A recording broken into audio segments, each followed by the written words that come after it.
2003 മുതലേ ഈ അമ്പയർ ആവാൻ വേണ്ടി ഇറങ്ങി തിരിച്ചൊരു മനുഷ്യനാണ്. അത് കഴിഞ്ഞ് ഏതാണ്ട് 2003 പ്ലസ് 23 വർഷത്തിന് ശേഷം അമ്പയറായി IPL പോലുള്ളൊരു IPL ലോകത്തിലെ തന്നെ ഏറ്റവും മികച്ച T20 ലീഗാണ്. അപ്പോൾ ആ ഒരു ഫീൽ എന്തായിരുന്നു ശരിക്കും? IPL വേറെ മാച്ച് ചെയ്യുമ്പോൾ ഇപ്പോൾ KCL ആണെങ്കിലും ഇപ്പോൾ WPL IPL മുന്നേ WPL ചെയ്തു. പക്ഷെ ഇത്രയും ക്രൗഡ് നിന്നിട്ട് ഇത്രയും ആരവങ്ങളോട് കൂടിയിട്ട് നമുക്ക് സത്യത്തിൽ പറഞ്ഞു കഴിഞ്ഞാൽ ഇപ്പോൾ മുംബൈയിലത്തെ മാച്ച് ആണെങ്കിലും വേറെ എവിടെ ഈ മാച്ച് ആണെങ്കിലും അത് നമുക്ക് സ്നിക്കൊന്നും കേൾക്കാൻ ഭയങ്കര ബുദ്ധിമുട്ടായിരിക്കും, ഭയങ്കര ആരവങ്ങളായിരിക്കും. പക്ഷെ അത് മാത്രം നമുക്കൊരു ബുദ്ധിമുട്ട്. ബാക്കിയെല്ലാം നമുക്ക് ഒരു 23 കൊല്ലത്തെ നമ്മുടെ ഒരു എക്സ്പീരിയൻസ്, നമ്മൾ മാച്ച് മാനേജ് ചെയ്തിട്ടുള്ള ഒരു എക്സ്പീരിയൻസ്, പ്ലെയർ മാനേജ്മെന്റ് എക്സ്പീരിയൻസ്, അതുപോലെ ഡിസിഷൻ മേക്ക് ചെയ്തിട്ടുള്ള ഒരു എക്സ്പീരിയൻസ്, അതെല്ലാം നമുക്ക് ഒരു മുതൽക്കൂട്ടായിട്ടുള്ള കാരണം നമുക്കൊരു കോൺഫിഡൻസ് ഉണ്ടായിരുന്നു അത് നന്നായി ചെയ്യാൻ പറ്റും എന്നുള്ളത്. പിന്നെ എല്ലാം ദൈവത്തിന്റെ കയ്യിലും പിന്നെ നമ്മളെ പഠിപ്പിച്ചിട്ടുള്ള ഗുരുക്കന്മാരുടെ ഒക്കെ അനുഗ്രഹം കൊണ്ട് നന്നായിട്ട് ചെയ്യാൻ പറ്റും.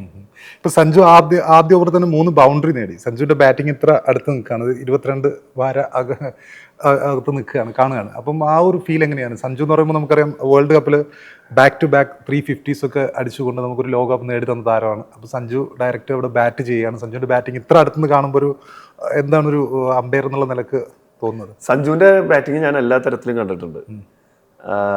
സഞ്ജു ടൂർണമെന്റ് കളിക്കുമ്പോൾ, ഏജ് കാറ്റഗറി മാച്ചുകൾ കളിക്കുമ്പോൾ, അപ്പോഴൊക്കെ ഞാൻ മാച്ച് അമ്പയർ ചെയ്തിട്ടുണ്ട്. KCLന് സഞ്ജു നല്ലൊരു സെഞ്ചുറി കഴിഞ്ഞ വർഷം നല്ലൊരു 230 ചേസ് ചെയ്തിട്ട് സെഞ്ചുറി അടിച്ച് അവരുടെ ടീം ജയിച്ചു, വിൻ ചെയ്തു. ആ മാച്ച് അമ്പയർ ചെയ്തത് ഏറ്റവും കൂടുതൽ ക്രൗഡ് ഉണ്ടായിരുന്ന KCL മാച്ച് അതായിരുന്നു. നല്ല മാച്ചുമായിരുന്നു. എനിക്ക് തോന്നുന്നു സച്ചിൻ ബേബിയുടെ ഏരീസ് പട്ടോടിയും അതുപോലെ തന്നെ കൊച്ചി ബ്ലൂ ടൈഗേഴ്സും നമ്മൾ മാച്ചായിരുന്നു. അത് നല്ലൊരു എക്സ്പീരിയൻസ് ആയിരുന്നു. അപ്പോൾ അതുകൊണ്ട് ഒരുപാട് മാച്ചുകൾ ഞാൻ സഞ്ജുവിൻ്റെ അമ്പയർ ചെയ്തിട്ടുണ്ട്, കണ്ടിട്ടുണ്ട്. പക്ഷെ IPL നമ്മളുടെ ഒരു ഡെബ്യൂ മാച്ചിൽ ഫസ്റ്റ് ബോൾ എറിയുമ്പോൾ സഞ്ജു അവിടെ നിൽക്കുന്നത് കാണുമ്പോൾ നല്ല, പക്ഷെ അതിൽ പെർഫോം ചെയ്യാൻ പറ്റിയില്ല സഞ്ജുവിന്. പക്ഷെ നല്ല രീതിയിൽ പെർഫോം ചെയ്യാൻ പറ്റിയില്ല. ബട്ട് ആദ്യത്തെ 3 ഫോറുകൾ കിടിലം ഫോറുകൾ തന്നെയായിരുന്നു. അപ്പോൾ അത് നമ്മളൊരു അമ്പയർ എന്നുള്ള രീതിയിൽ നിൽക്കുമ്പോൾ നമുക്ക് അപ്പം അത്രയും ഇതില്ലെങ്കിൽ നമ്മളത് ആസ്വദിച്ചുകൊണ്ടിരിക്കുന്നുണ്ട്. പക്ഷെ നമ്മൾ അതിൻ്റെ ഒപ്പം തന്നെ ഡിസിഷൻ മേക്ക് ചെയ്യണം, കാര്യങ്ങൾ നോക്കണമെങ്കിലും നമ്മൾ ഈ ഷോട്ട് എന്തായാലും കാണുമല്ലോ. നല്ല കിടിലൻ ഷോട്ടുകൾ തന്നെയായിരുന്നു. അതുപോലെ തന്നെ സഞ്ജുവിന്റെ അവിടെ കീപ്പ് ചെയ്യുമ്പോൾ ഉണ്ടാവുന്ന മാനേജ് ചെയ്യുന്ന കാര്യങ്ങളാണെങ്കിൽ, അത് ടീമിനെ കൺട്രോൾ ചെയ്യാൻ ഉദ്ദേശിക്കുന്ന കേൾക്കുവാതുണ്ടെങ്കിലും ബാക്കി എല്ലാ രീതിയിലും കീപ്പർ എന്ന രീതിയിൽ കാണിക്കുന്ന കാര്യങ്ങളൊക്കെ ആണെങ്കിൽ അത് വളരെ ഔട്ട്സ്റ്റാൻഡിംഗ് ആയിരുന്നു. അതൊക്കെ നമ്മൾ നേരിട്ട് കാണുമ്പോൾ തന്നെ ആ ഒരു IPL ലെവലിൽ ഓരോ ലെവൽ ഇതിലാണല്ലോ അവർ ചെയ്യുക. അപ്പോൾ ആ ഒരു IPL ലെവലിൽ ചെയ്യുന്നത് വളരെ ഔട്ട്സ്റ്റാൻഡിംഗ് ആയിരുന്നു. അത് ഞാൻ നേരിട്ട് കാണുമ്പോൾ നമുക്ക് ഫീൽ ചെയ്തിരുന്നു എത്രത്തോളം ഇൻവോൾവ് ആണ്, എത്രത്തോളം അതിൽ അഗ്രസീവ് ആണ്, എത്രത്തോളം ഡിറ്റർമിനേഷൻ അതുപോലെ തന്നെ ഡെഡിക്കേഷൻ എന്നൊക്കെ നമുക്ക് ഫീൽ ചെയ്തു. ഇപ്പോൾ ഷമിയുടെ ബോളിംഗ് കൂടി പറയാൻ തോന്നുന്നു. കാരണം ഷമി നമുക്കറിയാം 2023 ലോകകപ്പൊക്കെ നമ്മുടെ മനസ്സിലുണ്ട്.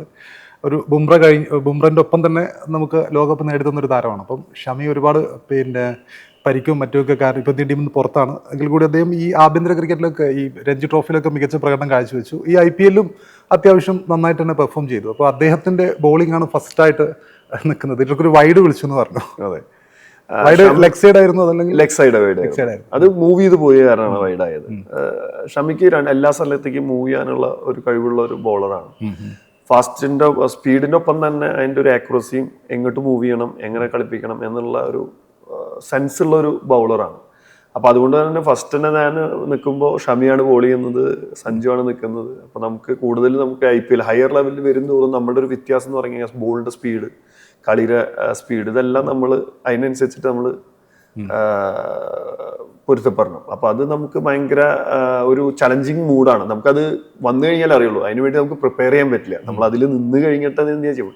അപ്പോൾ നമ്മൾ IPL ഒരു ഡെബ്യൂ മാച്ചിൽ നിൽക്കുമ്പോൾ നമ്മുടെ മനസ്സിൽ ഇതായിരുന്നു, ഫുൾ ഇന്റർനാഷണൽ പ്ലേയേഴ്സ് ആണ്. മറ്റേ ഡൊമസ്റ്റിക് ചെയ്യുമ്പോൾ അതിൻ്റെ ജസ്റ്റ് തൊട്ട് താഴെ ലെവലിലാണ് നമ്മൾ ചെയ്തിട്ടുള്ളൂ. സയ്യിദ് മുസ്തഖ് അലി ആണെങ്കിലും രഞ്ജു ട്രോഫി ആണെങ്കിലും വിജയ് ഹസാരൊക്കെ ആണെങ്കിലും തൊട്ട് താഴെ, കാരണം എന്ന് പറഞ്ഞു കഴിഞ്ഞാൽ കുറച്ചും കൂടി താഴെ നിൽക്കുന്ന ഒരു ലെവലാണ്. പക്ഷെ ഇത് ഭയങ്കര ഹയർ ലെവലിലാണ്.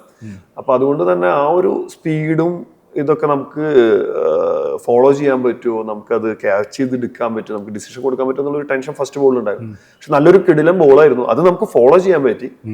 അപ്പൊ അതന്നെ കണ്ടപ്പോൾ ഞാൻ കോൺഫിഡന്റ് ആയി. അതുപോലെ തന്നെ എനിക്ക് തോന്നുന്നു ആ ബോളോട് കൂടി ഷമിയും കോൺഫിഡന്റ് ആയി. നല്ല ബോളായിരുന്നു ഫസ്റ്റ് ബോൾ.